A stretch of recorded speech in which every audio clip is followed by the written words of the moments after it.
Have you ever wondered why one person keeps showing up in your thoughts over and over again? You might not talk to them anymore. You might not even want to. And yet, their presence lingers. A memory, a smile, a moment. It loops in your mind like a melody you didn't choose. Carl Jung, the Swiss psychiatrist and founder of analytical psychology, believed that when someone lives in your mind rent-free, it's not just obsession. It's a message from the deepest part of your unconscious. And maybe, just maybe, it's a message from the soul. Today, we'll explore what it truly means when you can't stop thinking about someone through the lens of Carl Jung's spiritual psychology. Section 1. The Psychology of Persistent Thoughts. To Jung, the mind wasn't a straight line. It was a vast landscape. There are mountains of memories, rivers of emotions, and dark caves where we hide the things we don't want to face. When you can't stop thinking about someone, it doesn't always mean you miss them.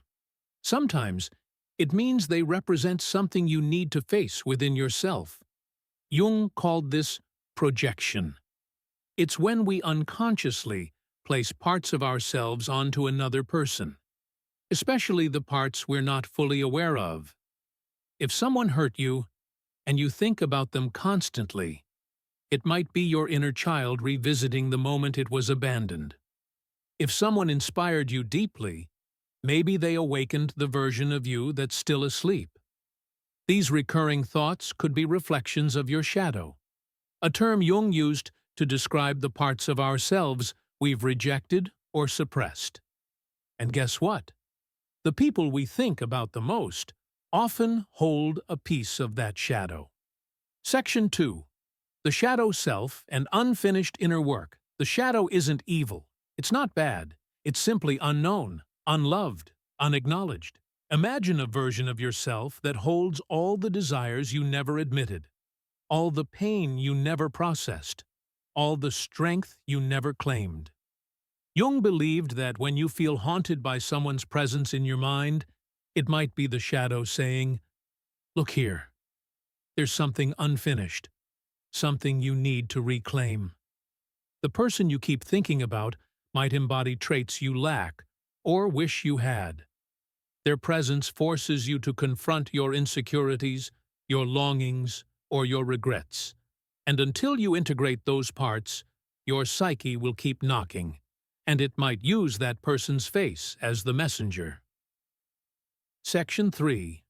Dreams, Archetypes, and the Collective Unconscious. Carl Jung also introduced the idea of the collective unconscious, a deeper layer of the mind shared by all humans, filled with symbols, patterns, and archetypes. What if the person you're thinking about isn't just a person, but an archetype?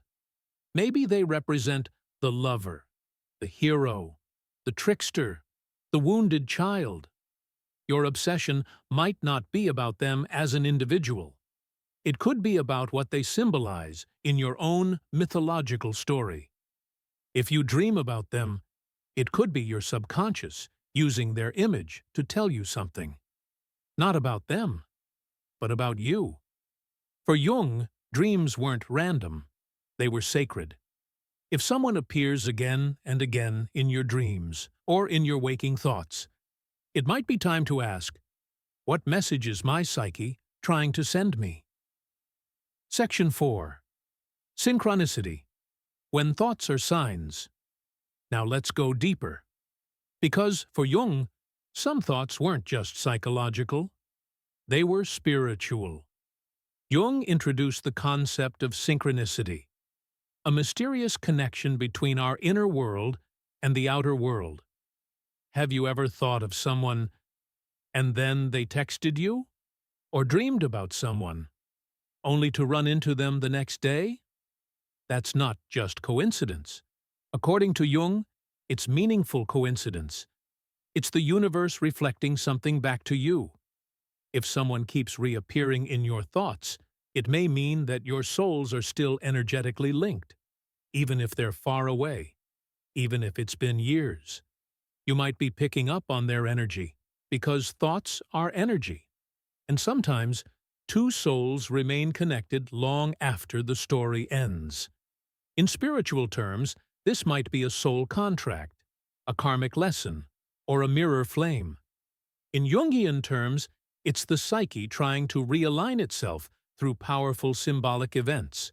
Section 5. Why you can't just let go. Ever tried to stop thinking about someone, and it only made it worse?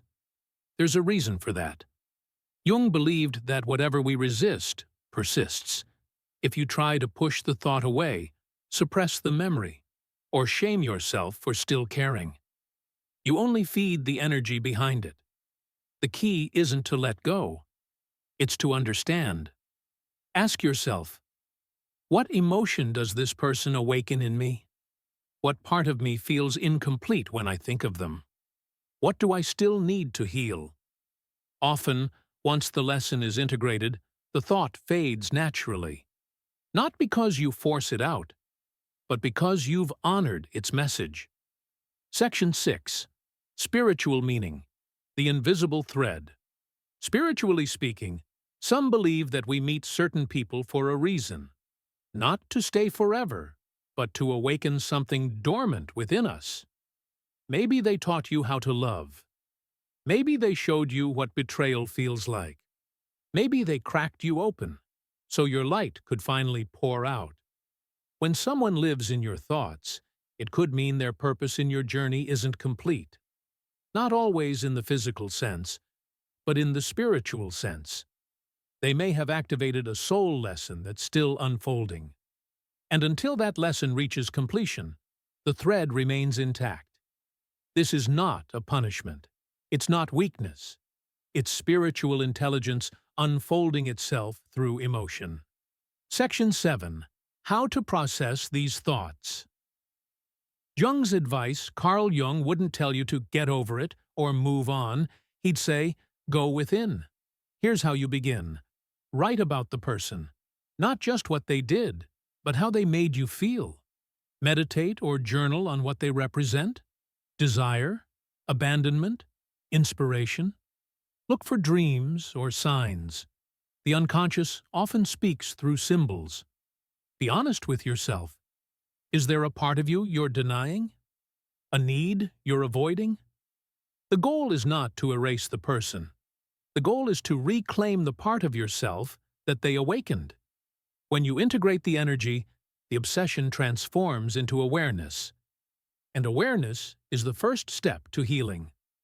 So if someone lives in your mind day and night, don't be so quick to call it crazy or weak.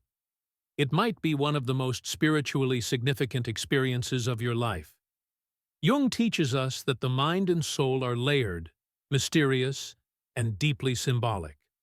When a person haunts your thoughts, it's rarely about them. It's about what they stir in you.